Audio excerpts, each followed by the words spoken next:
Game Up Hard Hydration. It's like your favorite sports drink and your favorite seltzer got together, became so much better of a creation. Dave, why don't you tell them about the stats on this bad boy? Comes in an 8-pack with 4 great flavors: fruit punch, orange, lemon lime, and Joe's personal favorite, grape. It's only 110 calories, so you don't have to feel guilty. Sean Waltman versus Marty Jannetty, two guys that had great careers. I would argue Waltman's was much better just because he was able to overcome his issues a little better than Marty was able to.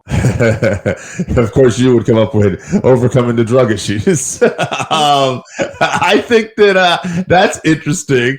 But let's say I take all the drug issues out of it, right?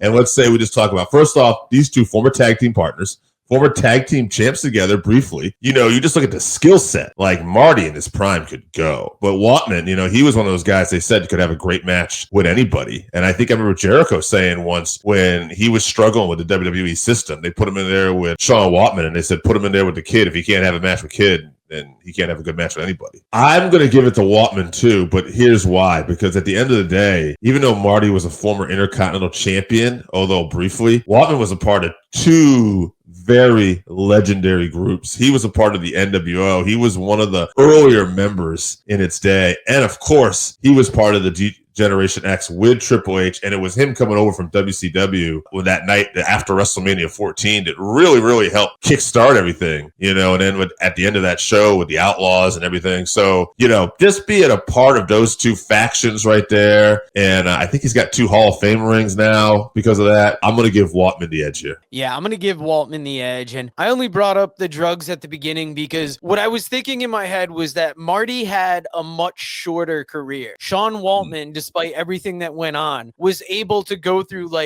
different chapters of his career. He started off as the Kid, then made it over, made it to those USWA, came up, made it to WCW, went to WWE, and then had a run in the indies after that. So he was able to do so much with his time. Malenko trainee, which always, I feel like when you have that cosign in wrestling, it just puts you up that much higher. Even though I was probably a bigger Jannetty fan in the day just because I was so into the Rockers, it has to be Waltman. And it's got to be noted too that when the Rockers first started off, Jannetty was known as the better worker of the two. So it's kind of wild how history came back around on that. Hey, at the end of the day, 2 greats, possibly underrated in a lot of ways, but 2 greats. If you haven't tried Game Up, then you are missing out. Imagine your favorite seltzer and your favorite sports drink had a baby, but it's way better than that. Each can is 110 calories, low carb, 4.9 ABV. It's a nice light drink that is not light on flavor. Game Up comes in fruit punch, orange, lemon, lime, and grape. Pick it up at drinkgameup.com or at your nearest liquor store.